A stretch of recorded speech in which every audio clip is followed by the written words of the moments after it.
Shabbat, Daf Kufnu, Gimal Amud Aleph. Bonjour à vous tous, comment allez-vous? Alors nous allons finir aujourd'hui le Pérec Bezrat Hashem 23, à Shoel. Et avec ça, nous allons terminer les histoires d'après la mort. Et puis après, on commencera à parler, on reviendra dans les halachot pour le prochain Pérec. Alors on commence en haut de la page. Amar Rav Yehuda, Bered Rav, Shmuel Bar Shilat. Rav Yehuda, le fils de Rav Shmuel Bar Shilat, a dit Bishmed Rav, le nom de Rav, Mespedo Shel Adam, Nikar Im Ben Haolam Haba. Ou, eh bien, lorsqu'on écoute les oraisons et qu'on voit comment les gens réagissent, eh bien, on sait si il mérite Olam Haba, cet homme qui est niftar, ou pas, imla, ou pas. Pourquoi? Parce que si, dans la vie d'un homme, souvent on dit des mensonges pour lui faire plaisir, parce qu'on a besoin de lui. Une fois qu'il est mort, il n'y a pas de raison. Donc si on dit des choses bien sur lui, c'est que c'est vrai. Et en plus, si les gens pleurent et les gens réagissent bien, alors c'est une preuve que c'est vraiment vrai. Et qu'il mérite l'Olam Haba. Maintenant, la Gemara demande, Eni, Ve'amar le Rav Shmuel Bar Shilat. Et pourtant, Rav, qui est un grand tzaddik, c'est sûr qu'il est ben Olam Haba, qu'il aura l'Olam Haba. Il a dit à Rav Shmuel Bar Shilat, Achim be'espeda, essaye de chauffer les gens. Quand Rav sera niftar, essaye de chauffer les gens avec les sped, avec l'oraison funèbre, pour que les gens pleurent. De'atam kaimna, parce qu'il a dit que là-bas, il sera là-bas. Rav sera là-bas, sa neshama sera là-bas. Pourquoi il voulait tellement que les gens pleurent? Parce que ils feront tchouva. Si les gens réalisent combien Rav leur manque, et d'ailleurs, ces talmidim, ces élèves ont pris chacun un petit peu de ses qualités, ils ont pris sur eux de les améliorer, eh bien, donc il a dit, mais en tous les cas, on voit qu'il leur a dit qu'il faut chauffer les gens, ça veut dire que les gens ne pleurent pas tellement facilement, même sur un grand tzaddik.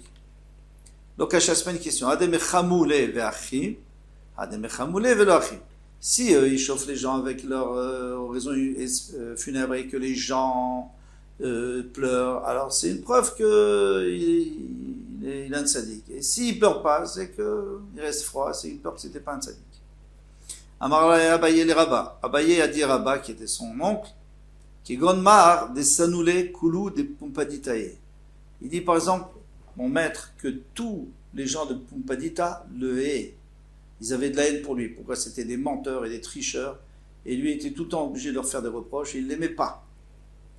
Alors, Manachem Espeda, qu'est-ce qui va réussir comment on va réussir à les faire pleurer, tout ça? Amarle, Mistaya, At, Verabba Rav Hanan. Ça me suffit qu'il y ait toi et Rabba Hanan, ça suffit. Ba'amine Rabbi Elazar, Merav. Rabbi Elazar a demandé à Rav. Ezeu ben Olam Haba. Il lui a dit, comment est-ce qu'on sait si quelqu'un il mérite Olam Haba? Amarle, Ve'oznechat Ishmana Dvar Me'acharecha. Et tes oreilles entendront les paroles qu'on dira derrière toi, les morts, en disant Ze'aderech lechubo kita minu vechitas meilu. Si il entend dans ses oraisons funèbres qu'on fait sur lui, pardon, s'il entend qu'on dit voici le chemin qu'il faut suivre, il ne faut pas aller à droite, il ne faut pas aller à gauche parce que c'est un homme droit fait comme lui, eh bien c'est une preuve qu'il en a pas. Rafranina Amar, Kol Shedad Rabotenu Nochaimenu. Il dit ça suffit pas, il faut que les maîtres, ces maîtres et nos maîtres disent du bien sur nous, c'est-à-dire que eux ils savent qui on est. Et ils diront pas des mensonges, ils diront pas des mensonges. Ensuite on apporte un pasuk, Vesavez-vous Bashuk Asofdim. Donc il faut se tourner dans le chouk, dans le marché des sofdim, de ceux qui font espède. Encore une fois, espède c'est une oraison funèbre. Alors ceux qui ont l'habitude de faire des oraisons funèbres, ça s'appelle des sofdim, qui font des espédim. Alors, et qu'est-ce qu'on va voir là-bas? Bnei Galila amre aseh dvarim lema lifne mitatra. Conduis-toi dans ta vie pour que devant ton cercueil, on dise du bien sur toi. Et Ibn Yehuda, les gens de Yehuda, Amri disaient aseh dvarim, fais des choses que les achar mitatra, que derrière ton cercueil, on dise des choses bien sur toi. C'est-à-dire que tu dois toujours penser à ce qu'on dira sur toi après, parce que ça serait une preuve que tu as réussi ta vie. Mais l'obligé, il n'y a pas de machloket. Un, il disait devant le cercueil, il disait derrière, marqué, et chacun d'après, sont leurs habitudes.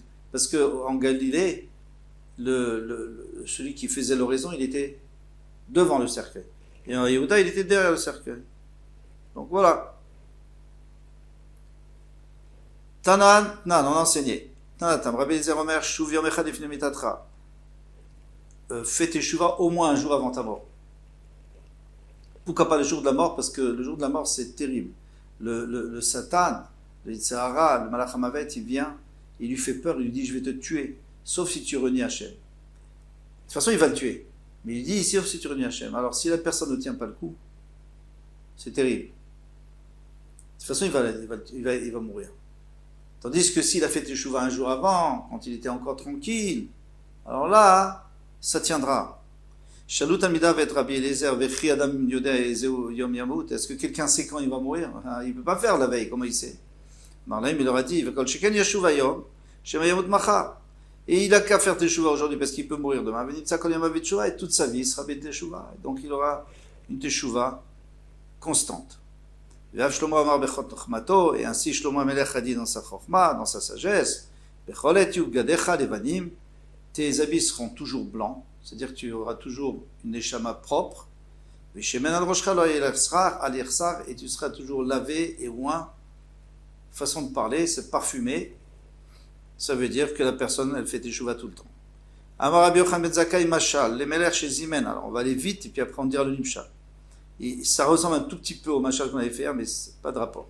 Machal les Melech, une fois il y avait un roi chez Zimen et Tavadav les Seuda, il a invité ses serviteurs pour une Seuda. Il a dit maintenant, moi je fais un banquet pour vous. Je vous aime bien, je vous fais un banquet. Et le Kabbalah Zman, il n'aura pas fixé un temps. Pikrim Shem, ceux qui étaient intelligents, Kishtu et Tatzman, ils se sont lavés, ils se sont fait propres, ils se sont fait beaux. Yashua al Petar Betamelech, et ils se sont mis à la porte du roi, un beau. Ils ont dit Kloum Chasser le Betamelech. Vous croyez que le roi il a besoin de nous? Il n'a pas besoin de nous, il sait préparer un banquet, il a ce qu'il faut. Nous on n'a pas besoin d'aider, nous on est là, on est avec des beaux habits, on attend. Tipshim Shemen, ceux qui étaient idiots, Al-Khul et Mlartan, ils sont allés travailler, chacun, l'autre il allait couper du bois pour le feu, l'autre il allait dans la cuisine pour préparer le festin. En mot Kloum Yesheuda Velotorach, est-ce le roi peut faire une souda sans fatigue? On est obligé de se fatiguer. Bepitom Bikeshamelech et Avadav, d'un seul coup, le roi a appelé ses serviteurs. Pikrin Shemaim Nichnasu Lefanav, ceux qui étaient intelligents, ils sont rentrés devant lui, Kishen Mekushatin, ils étaient beaux, bien habillés. Betifshim, Nichnasu Lefanav Kishen Meluchlachim, et les idiots, ils sont venus sales. Samach Amelach Likrat Pikrin, le roi était content des intelligents, Vekas, et il s'est énervé Likrat Tipshim. Amar, Alalouche, et Kishtu et Asman, ceux qui se sont fait beaux, la Seuda pour la Seuda, Yeshuvou, Yochlu, Veshtu. Ils ont qu'à venir s'asseoir, manger et boire. Alléluia, chez l'Okishtu Atzman et Soda, mais ceux qui ne sont pas fait beau pour la Soda, ils ont qu'à rester debout et ils regarderont et ils vont avoir de la peine. Chotano, chez le Rabbi Meir, le beau-père de Rabbi Meir, chez Rabbi Meir Amar, il a dit au Rabbi Meir, Afen, ils ne vont pas avoir honte parce qu'ils vont se tenir debout, les gens vont dire, ah, parce qu'ils servent alors, c'est quand même des gens importants. Et là, Elouvelu Yoshvim, non, tout le monde s'assoit à table. Alléluia Ochlim, Alléluia Revim, ceux qui se sont bien conduits, ceux qui sont restés propres, eh bien, ils mangent, les autres, Revim, ils ont faim, Alléluia Shotim, il y en a, ceux-là boivent, Alléluia Etzvim, et les autres ont soif. Chez Nemar Kom Arachem, il y a même un passou qui est né à Vadaï, Yochlu, mais à Vadim, ceux qui m'ont servi, et ils vont manger, Vatem Tiravu, et vous serez affamés. Il est à Vadaï Ishtu, mes serviteurs vont boire, Vatem Titzmeu, et vous aurez soif. Il est à Vadaï Arunu, ils vont être joyeux, Mituvlev, de bon cœur. Vatem Titsaku, Mikev, vous allez crier de tristesse du cœur. Alors, ça c'est le Mashal, l'Imshal. Hachem, il dit à chaque Ben Israël, il dit, un jour je vais t'appeler. Il faut que tu sois prêt pour le banquet, c'est-à-dire pour le Gan Eden, pour profiter du Gan Eden. Chacun a l'âge qui lui a été fixé. Et il y en a qui sont toujours prêts, ils sont toujours en train de faire des mitzvot, ils sont toujours propres. Et il y en a qui se laissent aller, ils se disent, mais attends, il faut quand même vivre. Qu'est-ce qu'il va nous donner à manger? Il faut se faire plaisir, tout ça. Le roi, il a besoin de nous pour ça. Mais non, Hachem, il a besoin de personne. Hachem, il donne la parnassa à tout le monde. Il n'a pas de problème. Sois au d'Hachem, fais le travail pour Hachem, mais il te donne la parnassa. Et il y en a qui sont malins, et même parfois ils transgressent des avérotes, parce que, ou pour leur plaisir, ou pour leur travail, ou pour autre chose. En tous les cas, pour arriver à leur fin. Et quand Hachem les appelle, eh bien, il y en a qui sont propres, il y en a qui sont sales. Les propres, ils vont venir au festin. ils vont s'asseoir, selon Rabbi Meir, on va donner le pshat de Rabbi Meir, ils vont s'asseoir, ou même avant, ils vont s'asseoir, ils vont manger, ils vont boire, ils vont être heureux. Et les autres, ou alors ils vont rester debout, ils vont s'asseoir, ça dépend, et d'après les deux avis de la Gemara, mais en tous les cas, ils ne mangeront pas, ils ne boiront pas, et ils seront tristes. Alors pourquoi ils seront tristes? C'est simple, parce qu'il n'y a pas pire de pouvoir accéder à quelque chose et d'avoir fait une bêtise et de ne pas accéder.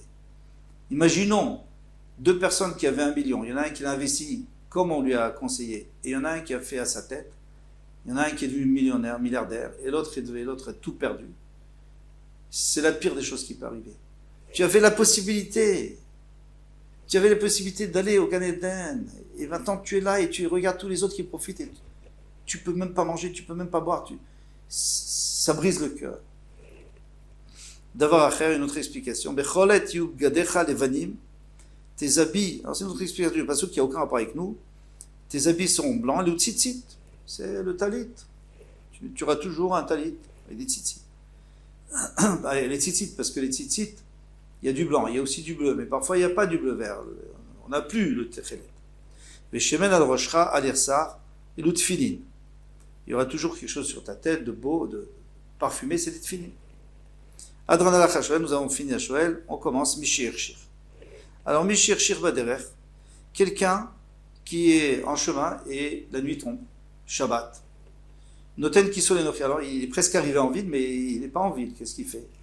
Il donne sa bourse à un goy, et il dit au goy qu'il le payera pour porter, pour l'amener à la maison. Sauf si le goy veut le faire gratuitement, bien sûr. S'il n'y a pas de goy, mais il peut mettre sur l'âne. Dès qu'il arrive dans la cour extérieure de la ville, c'est-à-dire la première cour de la ville, où il pourrait laisser ses choses en sécurité, eh bien, Notel et Takel Imanitani Shabbat, il enlève les choses, les ustensiles qu'on a le droit de porter, pour pas qu'ils tombent et qu'ils se cassent. Mais chez Namitani Shabbat Matir Chavali, mais ce qu'on ne peut pas déplacer, eh bien, il défait les cordes, ve sakin, noflim melem, et les sacs tombent, et comme ça, l'âne peut se libérer de cette charge. Maintenant, la Gemara nous dit Maïtama, Shaoul et Rabbanan, Mitav Kisel et pourquoi on a permis de donner sa bourse à un goy? Mais quand on n'a pas le droit d'engager un goy pour nous faire un travail pendant le Shabbat, même s'il dit avant Shabbat, on n'a pas le droit. Alors comment ça se fait qu'on a le droit de donner un goy? Kimnou les Rabbanan savent, Adam, Mamid Atzmo al-Mamono, quelqu'un, il ne sera pas d'accord d'abandonner ça. Il y a des gens qui sont capables, mais en règle générale, il ne sera pas capable d'abandonner son argent. Si on ne lui permet pas de donner un goy, il risque de le porter dans le Shutarabim. Alors on a tout perdu, il a fait une avéra de la Torah, là, on lui a enlevé cet interdit des Rabbanan.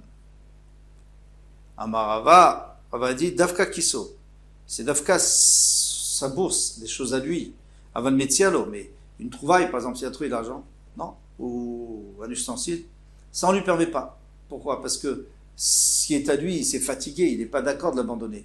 Mais ce qu'il vient de trouver, s'il abandonne, c'est pas terrible, donc on ne lui donne pas l'autorisation de donner un goy. La Gemara dit, Pshita, c'est évident, Kisotnan, il a écrit sa bourse, il n'a pas écrit autre chose. Qu'est-ce que tu pourrais dire? Ouvadi Nafil Metzia, même une trouvaille, il a le droit. Il y a des katane kiso, et pourquoi on a parlé de sa bourse? Au Khademilta, katane. Normalement, c'est comme ça qu'on parle. On dit, voilà, ta bourse, ton argent. Kamash Malan, que non, c'est différent. Et que la Metzia, il n'a pas le droit. Tout ce qu'on a dit que la Metzia, la trouvaille, il n'a pas donné au goy, c'est si elle n'est pas encore venue entre ses mains. Il vient de la trouver, mais il n'a pas prise avant Shabbat. Mais s'il a prise, c'est déjà comme sa bourse. Pourquoi? C'est logique, parce que une fois qu'il a prise, donc d'abord il a dû courir, peut-être pour que quelqu'un d'autre ne le prenne pas. Il a dû la porter, il a fait un petit effort. Et de l'argent aussi, hein, c'est pas toujours avec des gros efforts, hein, parfois avec des petits efforts, on a de l'argent. Eh bien, c'est comme à lui, donc il a le droit de donner au goy. Il y en a qui disent non, autrement. Rava, il a posé la question. Metzia Abba Beliados, il Metzia qu'il a déjà entre les mains. Maou Keledin, c'est pas évident qu'il aurait le droit. Puisque c'est venu entre ses mains, il a déjà entre ses mains, c'est comme sa bourse, c'est comme son argent. Odin Maou, peut-être qu'il il s'est pas fatigué, lave qui s'est damé, c'est pas comme son argent, Teikou, on n'a pas de réponse. Eni monochi. Maintenant, s'il n'y a pas de goy, alors il met sur son âne. Tama d'eni monochi. Pourquoi il a le droit de mettre sur son âne? Parce qu'il n'y a pas de goy. Hayeshi monochi, s'il y a un goy. L'enochi yaivle, il doit donner au goy. Maïtama, pourquoi il ne peut pas mettre sur l'âne? C'est plus simple. Chamorat ametsuvel shvitato, parce que l'âne, tu as une obligation de laisser se reposer Shabbat, tu ne dois pas le faire travailler. Nochi, yata metsuvel shvitato. Mais le goy, tu n'as pas de chiyuv. Tu n'as pas d'obligation. Il peut travailler. C'est juste midrabanan qu'il ne faut pas lui demander de travailler pour nous, mais s'il veut travailler, qu'il travaille. Chamor vecheresh otevekatan. Mais la demande, si j'ai un âne et j'ai à disposition un cheresh, un sourd-muet, on sait que le sourd-muet, il n'est pas très intelligent, même très bête, choter un fou, katan un enfant. Alors, qui est-ce qui va me porter à qui je vais donner mon kiss? À Chamor. Il vaut mieux mettre sur l'âne. Les cheresh otevekatan, non, il ne faut pas donner à cheresh otevekatan. Pourquoi? Maïtama, hane adam. Cela, c'est des hommes, mais le Chamor, c'est pas un homme. Alors, si je donne à un homme, j'ai peur qu'un jour, je donne à un homme qui est en bonne santé, un homme normal. Donc, pour pas qu'on en arrive là, on a dit qu'il vaut mieux mettre sur le Chamor, et ça, personne ne confondra entre un Chamor et un homme, sauf les hommes qui sont des Chamorim, mais ça, c'est autre chose. Cheresh, Véchoté, maintenant, s'il y a un sourd-muet et un fou, les chotés, il vaut mieux donner un fou. Pourquoi? Parce qu'un sourd-muet, il ressemble à un homme plus ou moins normal, tandis qu'un fou, on sait très bien qu'il n'est pas normal, donc on va moins confondre avec un homme normal. Choté vekatan, maintenant s'il y a un fou et un petit, les chotés, il vaut mieux donner au fou. Pourquoi? Parce que le fou, il deviendra normalement jamais normal, sauf avec un miracle.